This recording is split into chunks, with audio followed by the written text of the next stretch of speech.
Welcome to CAM Matters, Condos, Co-ops, HOAs, and beyond. Betsy Barbieux is an informational leader in Florida on community association living, rights, and obligations.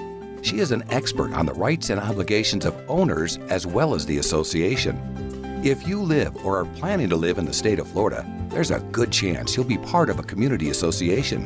And by the end of this show, you'll know a little bit more about community associations and why they matter. Welcome to this episode of CAM Matters. I'm Suzanne Lynn with a very worked up Betsy Barbieux. We're starting off hot today. Betsy, what's going on? I just hate it when people abuse boards of directors, especially those I've gotten to know and like. Well, go ahead and set us up. What has happened since we talked last? You had an encounter that just kept getting worse and worse. I had a call a couple of weeks ago from a homeowners association that has transitioned from the developer they transitioned in August, and they were calling me, asking me about management and, would I be interested? Do I know anybody that can manage them? And they needed some help. So I did what I usually do and asked to read their documents. And, it's a homeowners association, so it's a Chapter 720. They have, I think, 59 lots. And I went out and looked at the property. It's beautiful property, 350 acres.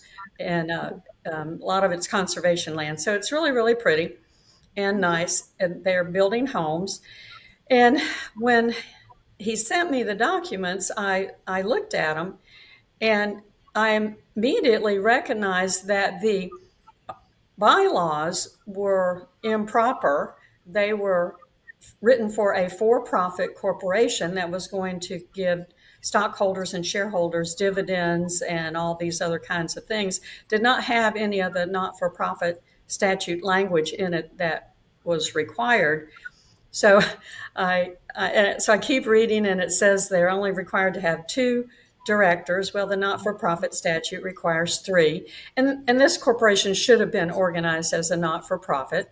Their articles of incorporation said that they were a not-for-profit, but the bylaws were improper. They're taking all the advantages of being nonprofit without following the rules. Is this where catch me up here? Well, the attorney should have known better. And let me preface this by saying I'm not an attorney, but I am going to say I did work for attorneys, and my first job for 10 years was the corporation legal assistant.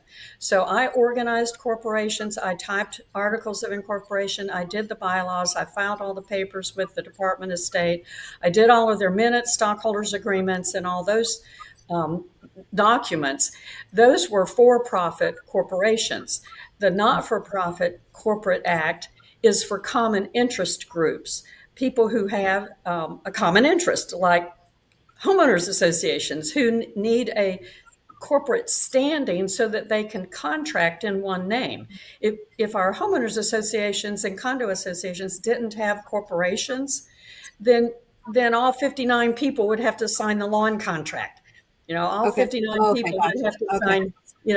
When you have a corporation, you have one entity, one tax ID number, one bank account. The corporation acts as a person, so you only need one signature with the president and the secretary on most contracts. So this should have been organized. The bylaws should have been for a not-for-profit corporation, which has members. It does not have stockholders, does not have shareholders, does not have dividends, and some of the other things that were in those bylaws. So, I kind of have a feeling that, having worked in a law office, that the attorney came into his or her secretary and said, "Here, type me up a set of bylaws," and not knowing any different, the assistant or the clerk or whomever typed up for-profit bylaws and not the not-for-profit ones. So there are several things there that were improper in those bylaws. Then, as I looked at their declaration does not refer to Chapter 720. None of their documents refer to Chapter 720, And neither do their documents have the phrase "as amended from time to time," which we all know I'm going to that stop in you the real quick. Remind me what the rock of 720 is. Why is that? Why is that so foundational that it's not referred to? Chapter 720 is the homeowner association statutes. It's all the laws that we have to follow if you're a And homeowners okay, and association. nothing was referring back to it. Okay. And there wasn't anything referring to them, but to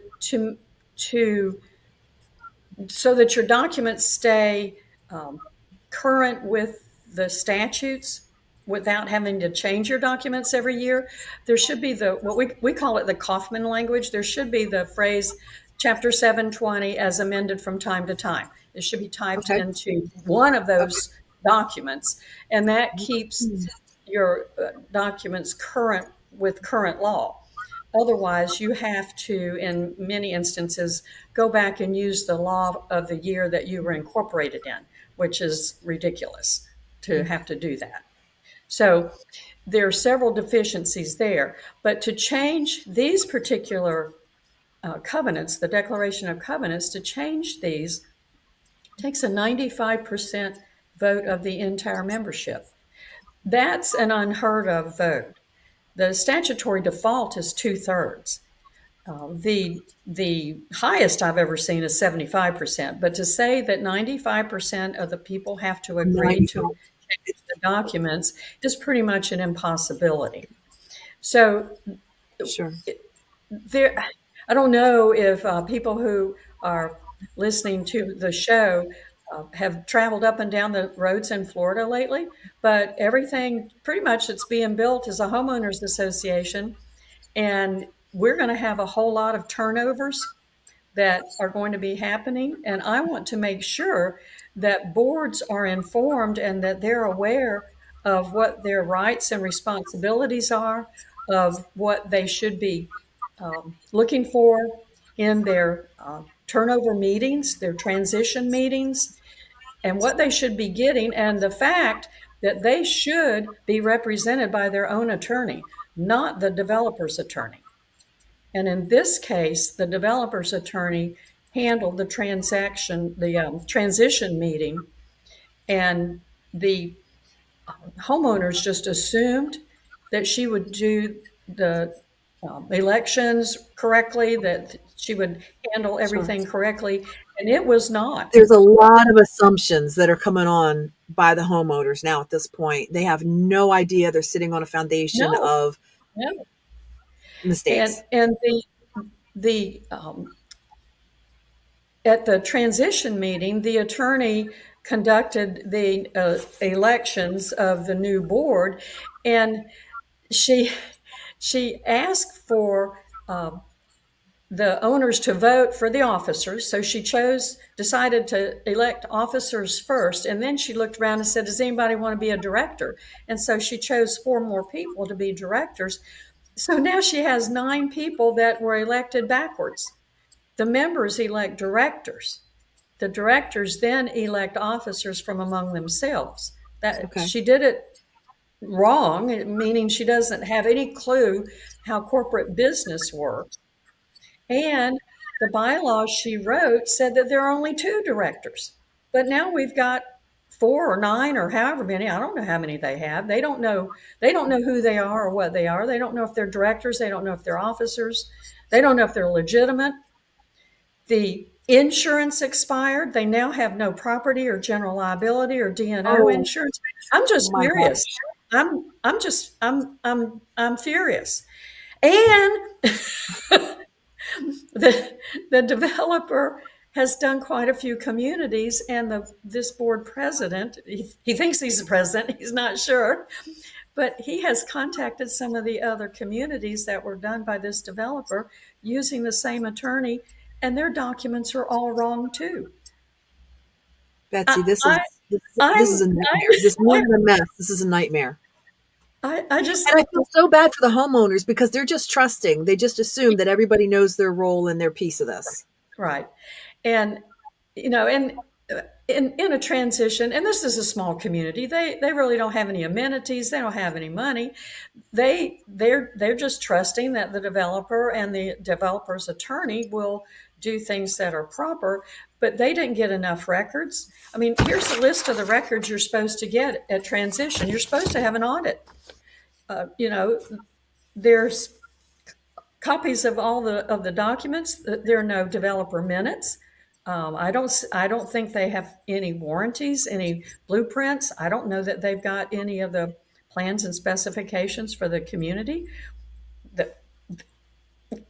They have a lawn contract that is like $120,000 for this piece of property, and they've gone out for bid, and the bids are coming in around 60. So I'm wondering who the developer was paying for the lawn.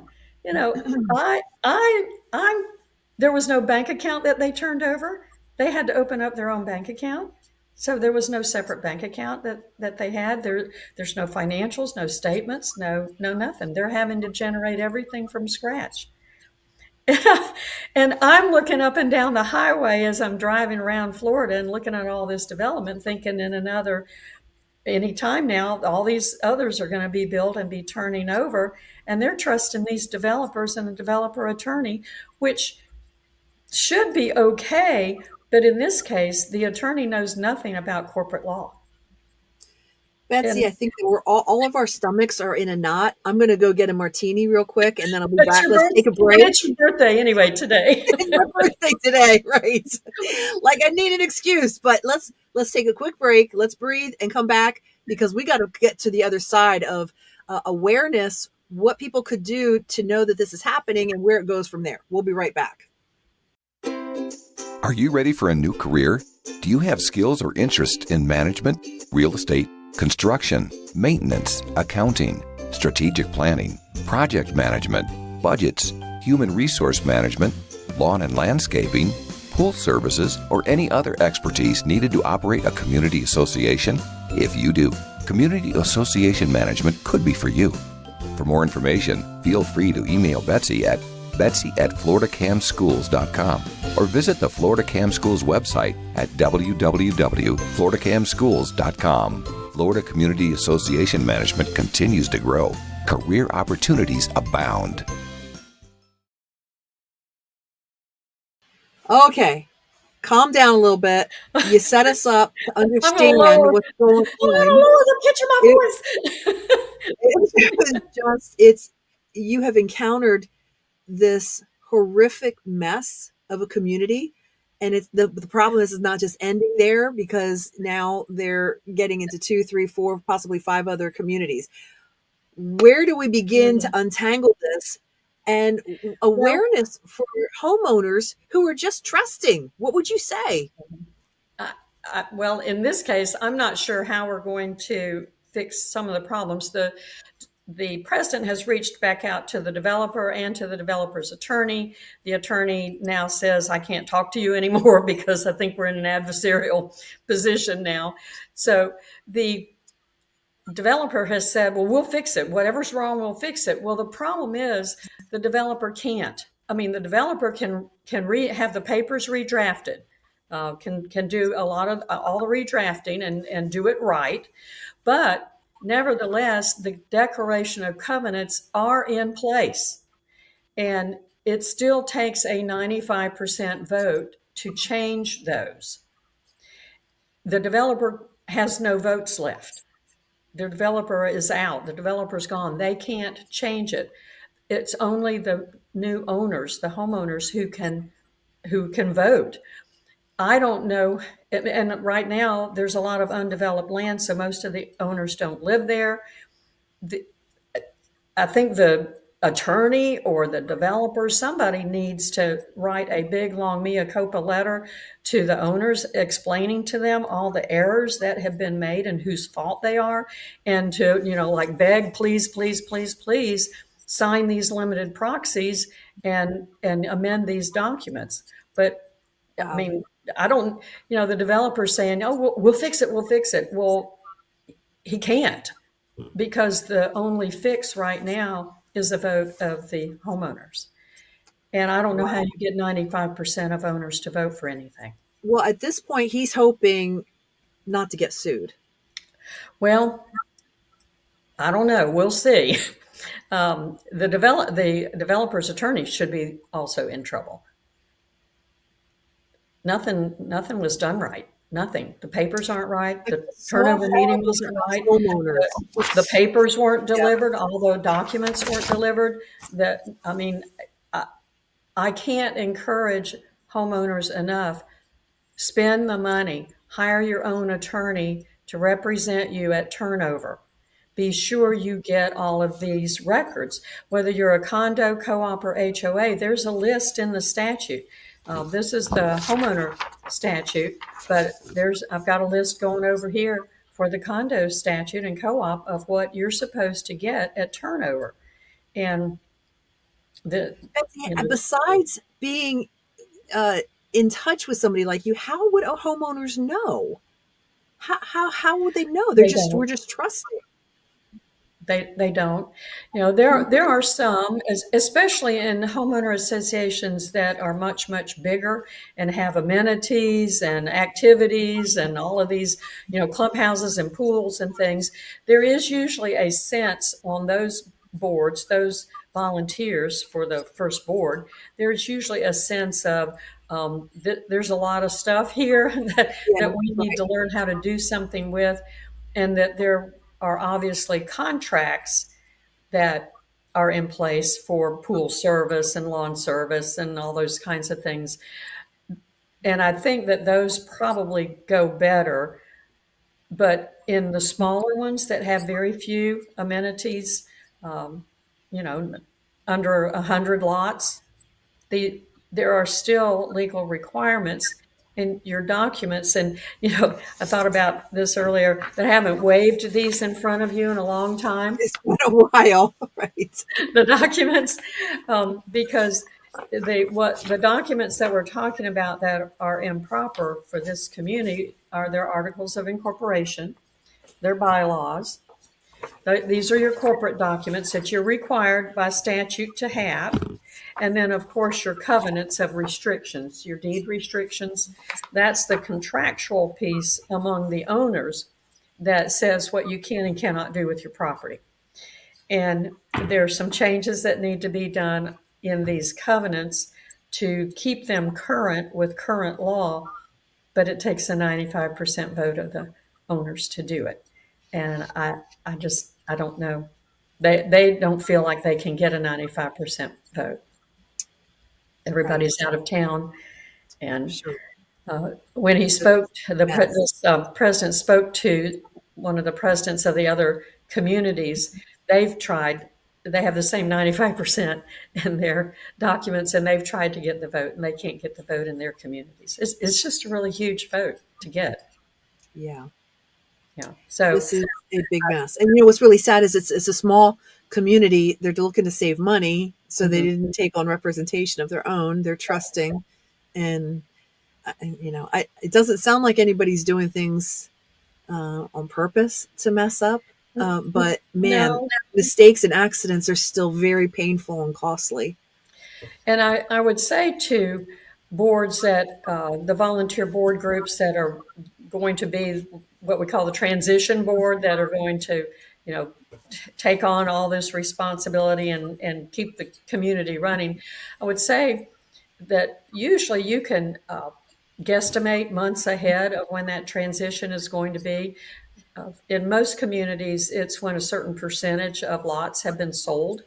In other communities, the documents set a date and time, place for the transitions, or set a date for the transition. You need to be looking at those dates ahead of time.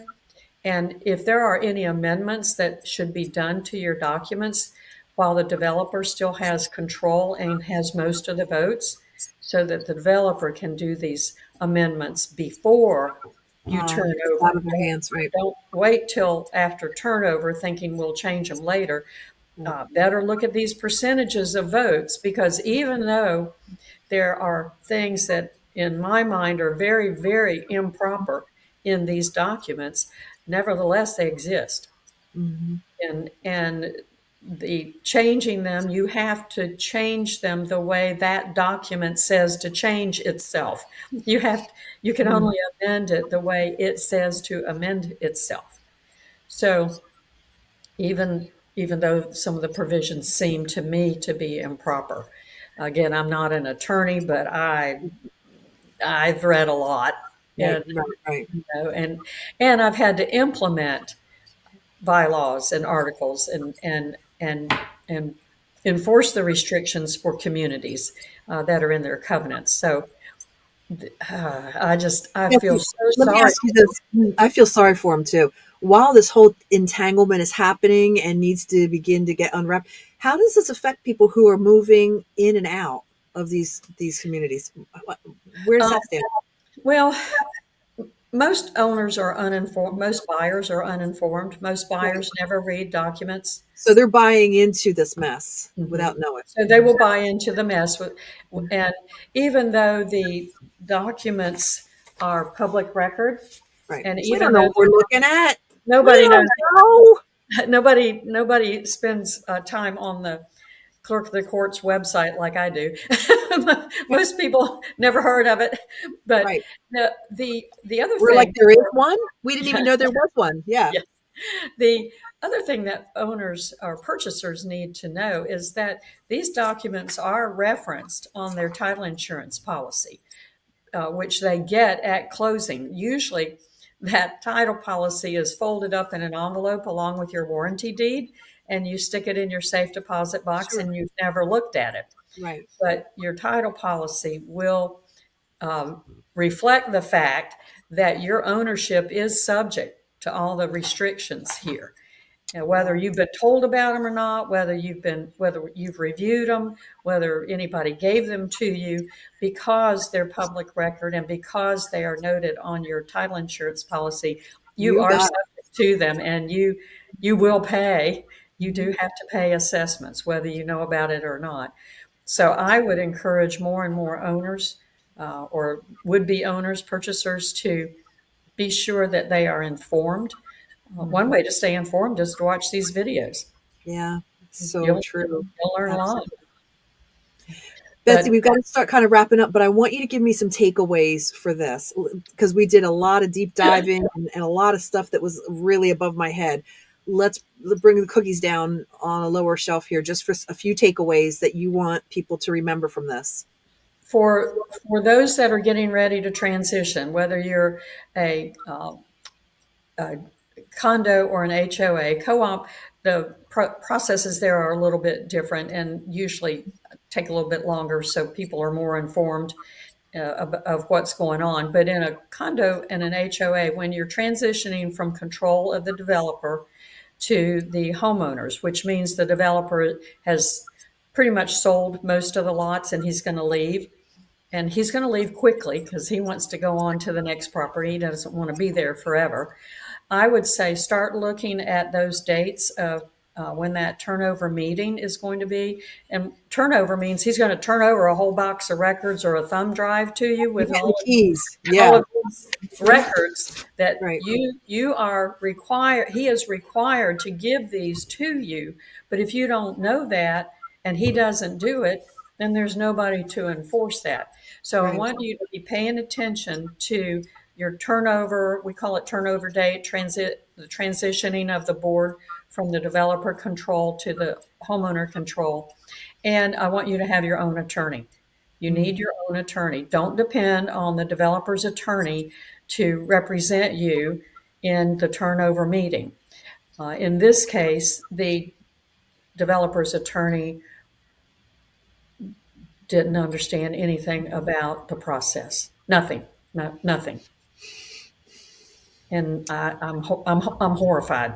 I'm horrified. Yeah. Yeah. We've been doing these shows for a long time and never come into a situation like this. And now it's like a cancer. He's already got his hands in four other communities.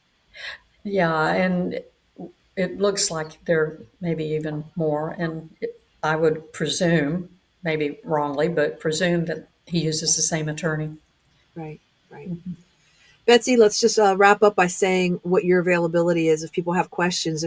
If if they've just assumed that everything is fine and now their world's been rocked a little bit. Let's talk about what you Again, want. I'm not an attorney, but at turnover, when you're getting ready for that, I can certainly look at your documents and refer you to an attorney. I will be happy to do that. We have so many wonderful, dedicated, specialized condo and co-op and HOA attorneys in Florida. That's the word I was going to hang on, specialized. Specialized. That's all they do. I think about the insurance that you deal with and how it's specialized for your community. It's not just, Yeah, you don't want your estate planning attorney to handle this. You don't want a real estate attorney to handle this. You don't want a litigation attorney to handle this. You want one of our really good, dedicated, specialized community association attorneys. And the same with insurance. There are many, many good insurance agents in my area that are really great for your house, boat, and car, but don't dare let them insure your condominium or your homeowner association. Mm-hmm. It just they're not up on the law. Right. And which changes. Get your own attorney, turn over. Not even yearly. It's like it's quarterly. Sometimes it feels like we're talking about changes that have come, big changes, big sweeping changes. Mm-hmm. So, yeah, Betsy, thank you so much. We love and appreciate you. If you're watching this, please share it with someone, rate it. Let Betsy know that you're consuming this information. And we thank you so much, Betsy, for the time and the effort that you put into these. And we will see you next month for the next episode of CAM Matters. Okay. And happy birthday. Thank you. Thank you for listening to CAM Matters. Be sure to subscribe so you don't miss any future episodes. For more information, feel free to email Betsy at betsy@floridacamschools.com or visit the Florida Cam Schools website at www.floridacamschools.com. Information provided on this show is general in nature and does not constitute legal advice. Please contact a licensed attorney for your specific situation.